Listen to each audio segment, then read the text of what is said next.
Hello, and thank you for joining us in our February webinar. This month's webinar spotlights how petroleum and energy companies can use FileCatalyst technology to speed up file transfers and how this acceleration can help with your high-performance computing needs through the nice software EngineFrame platform. So today I have a pleasure to have with me Andrea Rodolico, CTO and co-founder of NICE Software, and I'm John Tkachevsky, president and co-founder of Unlimited Software, the makers of FileCatalyst software, FileCatalyst applications.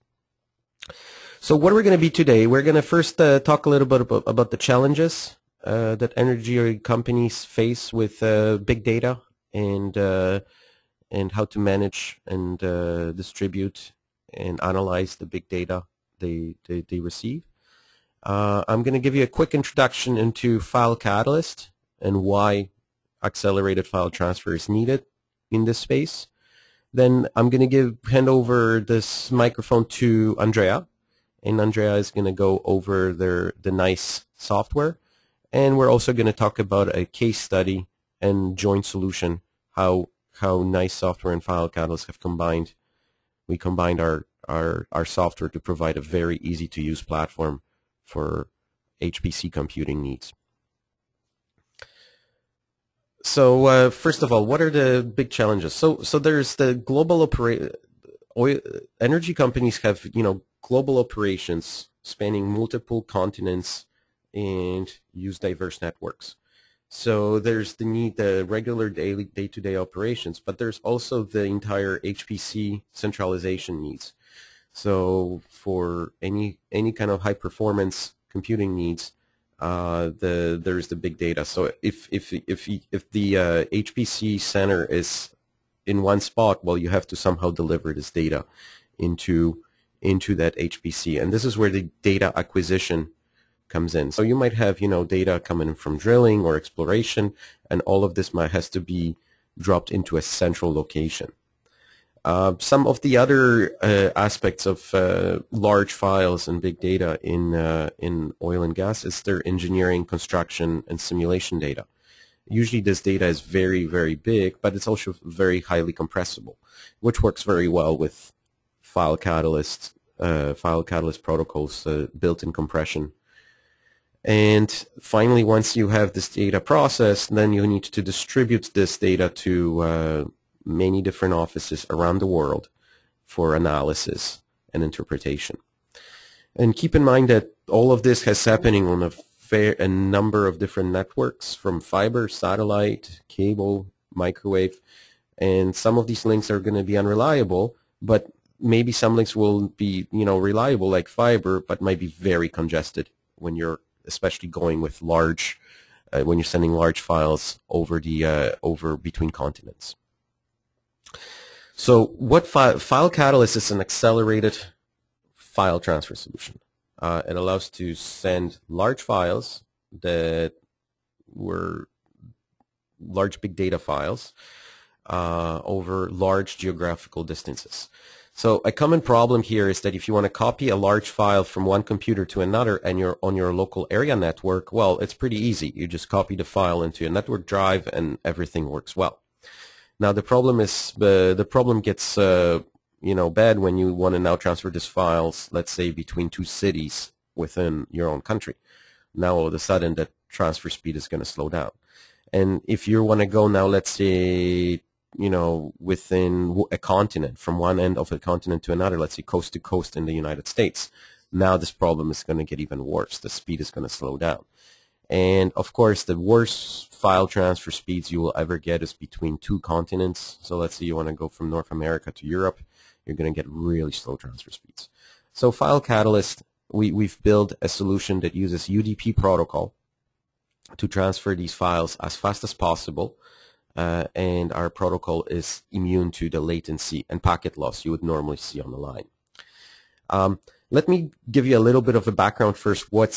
what's TCP? Well, all the current applications, all the current file transfer applications, including FTP, SFTP, Windows file sharing, all of that uses TCP as the underlying protocol. TCP has been around for a really long time, probably over 30 years.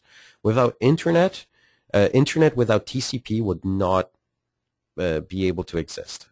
Everything that you see on the internet today uses TCP. But TCP is also a very linear or very serial method of transferring data. So as I'm sending a bit of data, I gotta wait for this acknowledgement. So I send a bit of data, I wait for an acknowledgement. I send a bit more data, and I wait for acknowledgement again. So what's happening is, as you can see, I have to wait a lot of time. I have to wait a lot of time for my acknowledgements to arrive. Now, if there's no latency on the line, these acknowledgements come very quickly. But as soon as you add latency, these acknowledgements slow things down quite a bit. So with FileCatalyst, we've built our protocol based on UDP. Our UDP protocol doesn't waste the time on waiting for acknowledgements. All the data is flowing all the time. Thus, it maximizes your bandwidth, and is immune to the latency, the high latency links that you normally find, especially if you're going over a wide area network. So UDP is not reliable by itself. So if I send a UDP packet from here to, let's say, UK, I'm not guaranteed it's going to arrive. So what we've built to the protocol reliability. So we keep track of what packets we're sending on the wire, and if any packet doesn't arrive, we can just retransmit that one packet to the receiver, making sure that everything always arrives intact and is not corrupt. Another thing what we do is we're also very good with congestion control. So if you have a very busy link, well, you want that link to be slower when you're transferring data, because that's the whole point, but you don't want to kill all your other traffic on it. You still want your email, your web browsing, your VoIP, everything else has to work. So we've built a very smart congestion control that algorithm that plays very well with other TCP applications. It will make them slower, but it will not kill them. It will not prevent them from the TCP packets to arrive. Because UDP is so easy to configure, we can also, with our protocol, send we can control the bandwidth to a very, very fine grain. So if I want to send UDP packets at a rate of 1 megabit, I can say that, and all the data is going to go at 1 megabit, regardless of what happens. I can tell the FileCatalyst protocol to send data, let's say, at 100 megabits. Or in many cases, as you will see in this in the case study later on, you can schedule this bandwidth. So let's say during the day, make the data just trickle. Go, maybe 1 or 2 megabits, just a slow trickle. But after hours, once the office is closed, then go nuts. Take up 99% of the bandwidth. You can do that with the FileCatalyst. And finally, we don't do one thing. What we do is we have a smart resume and retry, meaning that if a connection breaks for any reason, we can wait a few seconds, allow that connection to get reestablished, and resume the transfer. But we don't do a resume that is just a blind resume like FTP or SFTP. We will actually do an MD5 checksum of the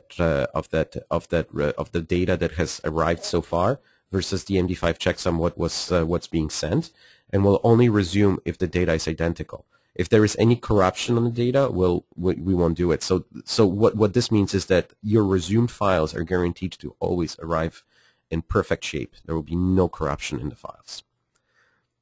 So to summarize this, here's a little table of how this looks like.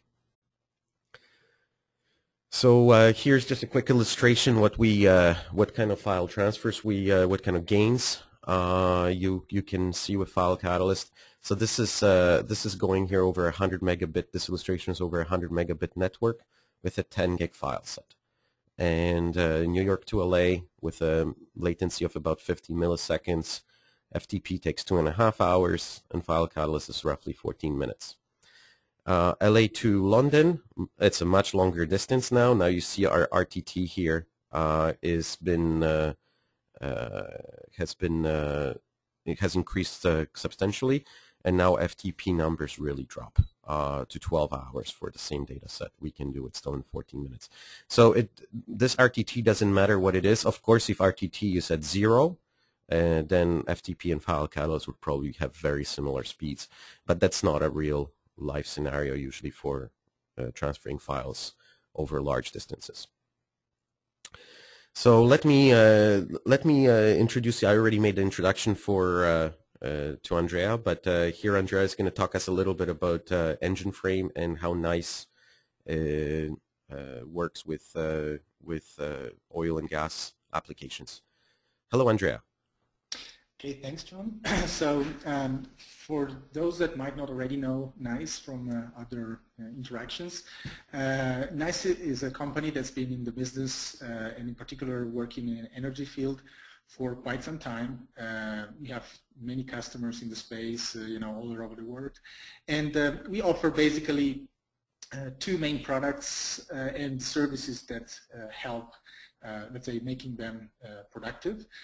One is EngineFrame, which will be the one we'll spend most of our time today discussing, which is the leading HPC portal for oil and gas applications. So anytime that a company needs to service different users spread over wide area network, making something that is high performance and usable, they can use EngineFrame and make it, let's say, very easy to use for the end user, allowed to manage job submission and control the data being required and produced by the high performance computing application all throughout a browser and in a very, very simple way. It's been used throughout the market for reservoir simulation, seismic analysis, fluid dynamics, structural analysis, whatever compute facilities are, let's say, whenever compute facilities are required. And we have important partnerships in the field, for example, with Schlumberger for their Eclipse simulator, and so it's very, very successful, let's say, product in space. Another product we are offering to the market is desktop cloud visualization, DCV, which is basically complementing the need of high-performance computing by providing also interactive visualization in the data center. So HPC typically is consolidated into a data center to allow for scale. It produces very big data, as we discussed until now, and we're going to cover how to move the data in and out of the data center, but sometimes you want to use the data where it's being produced also for visualization, so that you can pre-check the quality of the outputs, you can check, modify maybe some parameters without having to download large amount of data.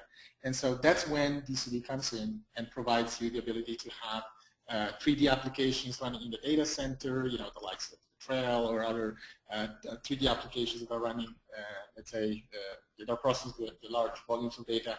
You can run it on the data center and have very interactive experience over wide area network instead of running them on your local workstation. So these are the two main products we're offering, and of course we provide services to make the oil and gas companies, let's say, immediately productive with these tools. So John, can you go to the next slide? Sure. And the way we deploy our, we call it technical cloud, so the architecture for processing technical application and data is very simple. It basically, on the client side, is a lightweight set of software that allows you either to browse through a browser, standard internet browser, HPC services, or to have a thin, lightweight, and free viewer to do the remote visualization piece. So no big applications necessarily installed on the client side.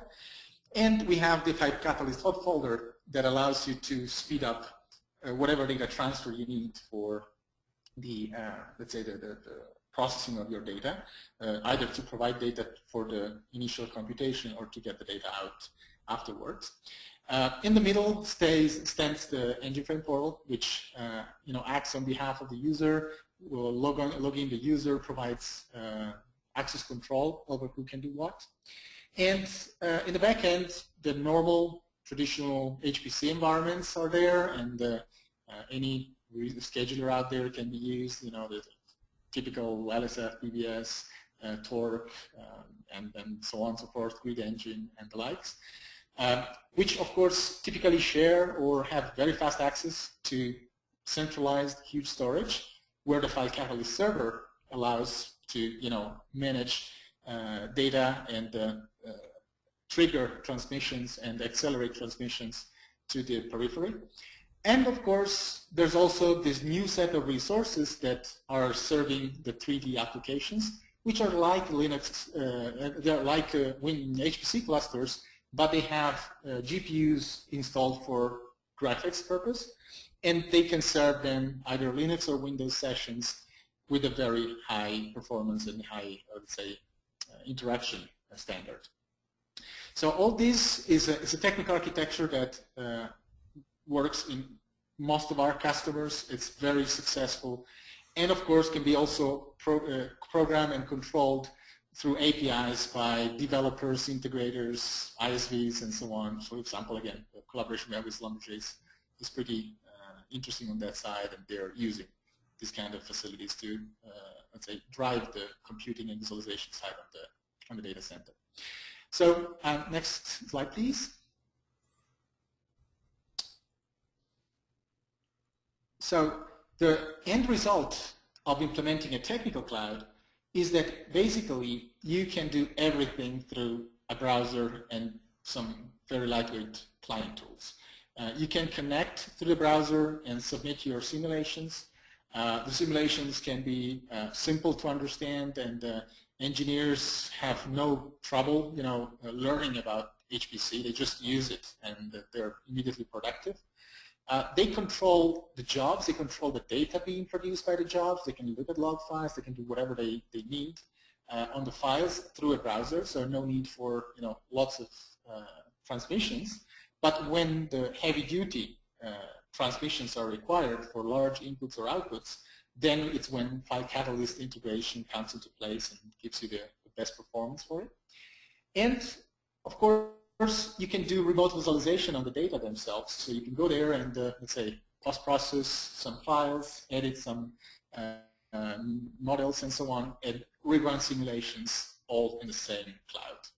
So that's a fully centralized HPC experience that is scalable, very easy to use. So next slide, please. So just wanted to, before moving on to this next slide, couple of things. One thing that the web browser environment also, this is where FileCatalyst also would plug in for the web-based uploads. So you can transfer files directly from the web browser into the HPC if you're working with data sets, right?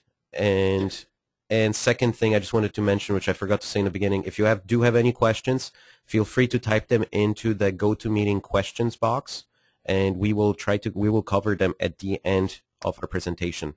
We'll try to go through every single question online. Okay, thank you. So let's move on here.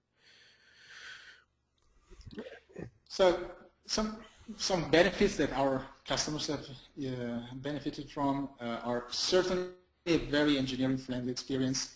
No training required except on the application, actually the business applications. Very simple, web-based, seamless job and data correlation. No complexity exposed to the engineer that can focus on his work. Of course, the data management gets a boost, and we will talk about that in the use case. Really, data management becomes a seamless and fast part of the experience, not a drag on it. But of course, the complexity that can be hidden to the end user includes scheduler, distributed clusters, all the aspects of batch and visualization. So it really allows major HPC and the visualization infrastructure to be used without any initial, let's say, uptake. And the it works very well with all the mainstream applications. I mean, HPC solvers, 3D application, and everything. Most of the application will just work right out of the box and work perfectly in the central technical cloud. And of course, there's a number of external requirements like security and encryption and everything that this kind of infrastructure has been extensively deployed into. So totally compatible with. Next slide. So this is the kind of story we would like to share with you. There's quite a few companies that have implemented that, but one of the most interesting cases happened actually in the oil and gas space for a company that whose data center, HPC center, is centralized in Houston, like a lot of customers are doing. Mm-hmm. But they have a very big presence in the Asia Pacific and in Europe. And they needed to have their users produce models and define their problems for reservoir simulation and other activities into the local, let's say, sites, and transfer those to be simulated using, for example, Schlumberger Eclipse into the central data center in Houston. And this would require them to move data. In this case, it was using Windows FileShare, so Windows Explorer, across the two continents. And in one way, so uploading the initial data and then copying the data back for visualization later on. This would have a major problem. Click ahead, please. This had a major problem because the data was quite big. We're talking about gigabytes of files, and so it would take hours to move the data before running the simulation itself, and hours after that to get the data back. And all this was done when the user was connected, so with, let's say, peak network usage by all other people around. So what we did, next slide, is to change the way the user would work. In particular, we implemented a submission through EngineFrame that would allow Eclipse jobs submission with a completely different management of the input and output files. So first, input files were analyzed by EngineFrame and checked to see which were the include files that were needed in the, let's say, in the input deck that is being selected. So FileCatalyst would allow to transfer the input file.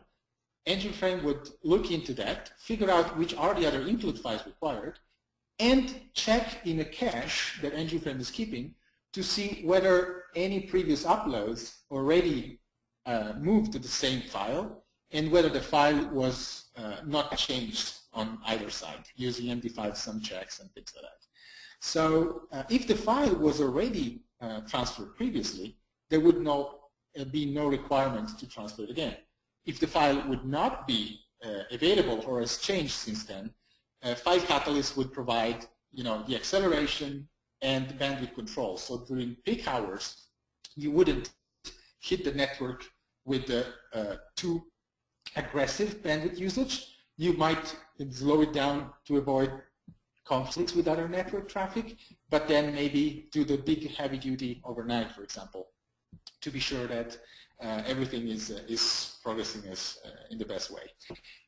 But this bandwidth management is particularly interesting in the second part of the game, so when the copyback is involved, because that's when, for example, the job stops in an unpredictable time of the day, and FileCatalyst could automatically keep the data, get the data from the data center, stream it back to the user's desk or to the local local storage at the user site, and this would be done with a full understanding of how fast the network could be used and whether it would conflict with other, let's say, traffic during peak hours. So all this has changed dramatically the experience. So next slide.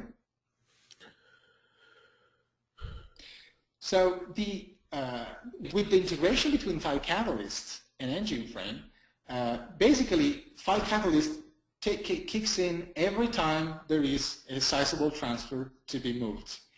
And this allows EngineFrame to, let's say, not depend on HTTP for transfers, which would slow down dramatically the performance, but also relieves the user from a number of manual steps. For example, copying back the data is done automatically by the synchronization feature of the FileCatalyst server and the hot folder.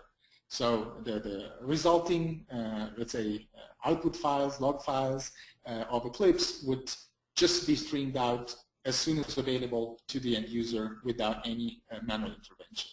And everything has been done with full, let's say, management of reliability. So if the network was failing, if the user disconnected the machine or temporarily switched off or rebooted, the transfer would restart after the reboot and everything. So it would completely take the user away from the complexity of managing the in and output file. And by combining cache and FileCatalyst, the data transfer went down from hours to seconds. I mean, literally, simulations that would take 2 hours to upload data and before the submission, now we're taking like 20 seconds because some files were cached, others were accelerated, so no real, let's say, data is moving, and the one that's moving is moving at the fastest speed. So that's more or less the story. It's a very successful scenario. It's not the only company doing that in Houston. There's more similar scenarios that are working from Australia, so, mining companies doing that, and from Europe and so on. So it's a very, very successful combination that both accelerates data transfer and simplifies users' life. So it's a win-win situation in which, let's say, the reservoir simulation experience becomes incredibly local, even if it is on the other side of the world with latencies about 200 milliseconds. Mm-hmm. Yeah. Next slide, please. Yeah, and I think the congestion, sorry, not the congestion, the bandwidth controls and the automated scheduling make this really possible and really nice, because you will never, the network will never be oversaturated during your business hours, because you can slow down all the transfers and schedule them to go faster at the end of the day. So that helps a lot with this type of application. So how to contact us? If you have more questions about this type of a deployment, or you would like to get more information on specific use cases, feel free to contact NICE at nice-software.com. Or you could also email NICE at info@nice-software.com. For FileCatalyst, the best place to contact us is to go to FileCatalyst.com. And if you're interested in a full case study, we do have one published as well on our website. That's the link here. You can also find it just by going into our case study section of our website if you don't want to type this whole long URL on your own. And yeah, we're based in Ottawa, and Andrea is in Colorado. There we go. So so that's what we have. Here's a little bit of review where we're going to be next. So we're actually doing a primetime event here in Ottawa starting tomorrow. We're also going next week. We'll be in London, UK. We're doing a user forum. It's at the McDonald House that's the Canadian High Commission. Very historical, nice building. Very interesting venue for us for a change. And then we're also going to we're going to be at BVE in Excel London next week as well. That's later in the week. The user forum is on Monday, I think, and the trade show is Tuesday, Wednesday. We're also going to be at CAPSAT in Dubai on March 11th, and don't forget our big NAB show, where we're going to be showing some new products and launching new product lines, and we're going to have live demos and a lot of stuff on site to show the latest and greatest information about file transfer. And don't forget our monthly webinar. We usually try to announce them before in the beginning of the month when we send out our newsletter. So let me just go into questions here. Let me see if we have anything, any questions. No, we don't have any questions at this point. So once again, thank you very much, everyone, for attending. If you have any follow-on questions later on, feel free to email either Andrea at NICE or contact us directly here, and we'll be very happy to answer anything you have. Thank you very much, Andrea, for joining us this month. I think this was a very informative session, and we hope to work on future projects together. Thank you very much for inviting us. It's been a great opportunity, and we're looking forward to do more with you. Thank you very much. Thank you, Andrea. And once again, thank you, everyone, for joining us this month.